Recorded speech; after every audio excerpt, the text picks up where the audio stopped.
Today, we're tackling a huge topic: herbal strategies for our mental well being. With so much information out there, it can feel, well, impossible to know what's actually backed by science and what's just clever marketing. So let's cut right through all that noise and look at what the evidence really says. 300 million. According to global health data, that's how many people around the world are living with depression. It's just a staggering figure, and it really highlights why we need every effective and accessible tool we can find.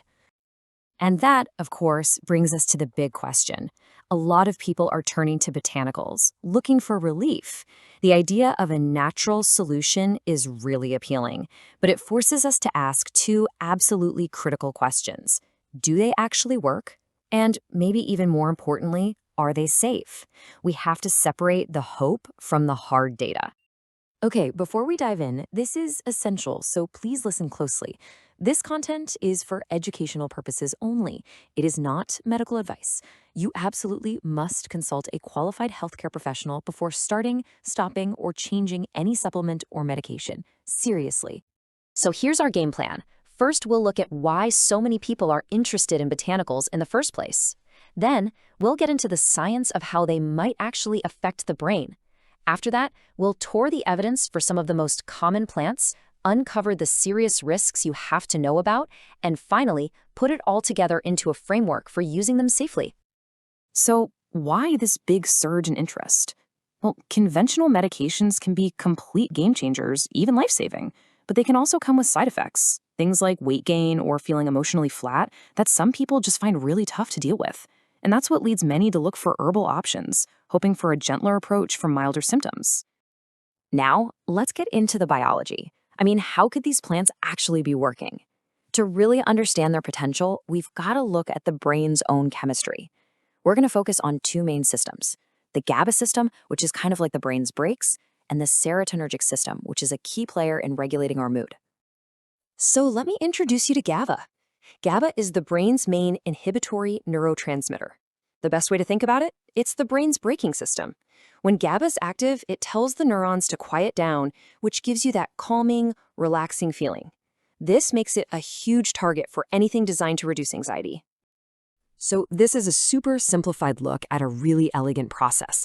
For many of the plants we're about to discuss, the thinking is that a compound from the plant comes along, binds to a GABA receptor, and acts as a sort of amplifier. It doesn't slam on the brakes itself, but it makes the brain's own GABA work better, essentially turning up the volume on that calming signal. Okay, with that science foundation in place, let's start our tour of the evidence. We're going to go through the data for some of the most popular botanicals one by one, starting with the ones often used for mild anxiety and sleep, many of which target that GABA system we were just talking about. First up, lavender. Now, its exact mechanism is still a bit of a mystery, but the leading theory is that it works on those GABA pathways. What's more important is that we have several controlled trials showing a specific oral lavender oil can actually help with symptoms of generalized anxiety. It's usually well tolerated, but it can be sedative, so you have to be careful about driving. So what's the bottom line? It's a promising choice for mild anxiety with a pretty good safety profile. Next, we have lemon balm. Now, its proposed mechanism is a bit clearer than lavender's. It seems to block an enzyme that breaks down GABA. The result? More GABA is left hanging around in the brain. Small studies have found it can help with feelings of calmness and improve sleep, and it has a fantastic safety record. The takeaway here is that it's a very gentle, safe option, even though the evidence we have so far comes from smaller scale trials. Now for a really popular one, valerian. It's famous as a sleep aid, and it also works on the GABA system. But, and this is a big but, when you look at the dozens of clinical trials that have been done, the results are all over the place.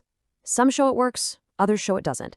Plus, you might need to take it for several weeks to see any effect at all. So while it's super common and generally safe, the scientific proof just isn't consistent. Okay, let's just quickly put two of those gentler options side by side. This really gets at the nuances here, right? Both lavender and lemon balm are considered safe, and there's some clinical data supporting them. But the evidence for lavender in generalized anxiety disorder is a bit stronger because it comes from larger trials. On the other hand, we have a much clearer idea of how lemon balm works on a chemical level. And this is where we have to hit pause, because we're at a critical turning point. Up until now, we've been talking about relatively safe options. But now we have to discuss the botanicals that come with serious, significant risks. This is where we get a harsh reminder that natural absolutely does not mean harmless. Okay, let's talk about St. John's wort. It can be effective for mild to moderate depression, but, and please listen very closely here, it comes with a high risk of drug interactions. It basically puts your liver into overdrive, revving up enzymes that break down other medications. This can make critically important drugs like birth control pills, blood thinners, even some heart medications dangerously ineffective. It also makes your skin incredibly sensitive to the sun. The bottom line is non-negotiable. It can work, but it should only ever be used under close medical supervision, period. Next up is kava. You'll see it marketed for anxiety, but it comes with a massive safety warning, a high risk of severe liver damage or hepatotoxicity. This risk is so real that major regulators like the European Medicines Agency have actually stated that its risks outweigh any potential benefits. Because of these huge safety concerns, this is not a recommended option.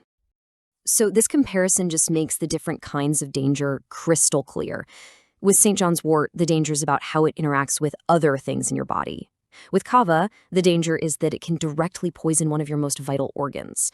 They are both powerful and, frankly, sobering examples of why you can never, ever assume that something from a plant is automatically safe. Now, for a much more promising story, saffron. Big reviews of multiple clinical trials show it can be effective for mild to moderate depression. It's generally well tolerated, but, and this is a big one, it carries a critical safety warning. Saffron is not recommended during pregnancy. This is based on reports linking exposure to an increased risk of miscarriage. So what we have is an emerging, evidence-backed option, but with one crucial group of people who absolutely must avoid it. So we've seen the good, the bad, and the ugly, right? The potential benefits and the very serious risks. That brings us to the most practical part of all this. How do you approach these things intelligently? Let's build a simple framework for safe and responsible use. Okay, here are 5 key rules. 1. Always, always, always tell your doctor or clinician about every single supplement you're taking. It's the only way to avoid dangerous interactions. 2. Quality matters a lot. Look for standardized extracts from companies you trust. 3. Be patient. These things often don't work overnight. It can take 4 to 6 weeks to notice a real effect. 4. Don't megadose. More is not better. It just increases your risk. And 5, maybe the most important rule of all, these are for mild symptoms only. They are not for self-managing moderate or severe conditions. All right, we have covered a lot of ground. So now let's bring it all home. We're going to synthesize all of this into a final summary so you can see exactly where each of these botanicals stands. This table really sums it all up. For mild anxiety and sleep, lavender and lemon balm are reasonable options to consider. They have some decent evidence and low risk. Valerian also lands in the caution category for sleep. The evidence is just too mixed. Saffron gets a caution too. It's got good evidence for mild depression, but the pregnancy risk is a major flag. Then we get to the reds. St. John's wort, strong evidence, but the interaction risk is so high that the verdict is to avoid it unless you are under very close medical supervision. And kava, that's a hard avoid. The risk of liver damage is just too great. And that really leaves us with a provocative thought to chew on. You know, when a single plant, like St. John's wort, has the power to completely disable a life-saving prescription drug, what does that tell us about the line we draw between a medicine and a supplement? It's a question that kind of challenges the whole system, doesn't it? If you found this evidence-based explainer helpful, please subscribe for more deep dives into health and science. And let me say it one last time, this content is for educational purposes only. It is not a substitute for professional medical advice, diagnosis, or treatment. Always talk to a qualified healthcare provider. Thanks for joining me.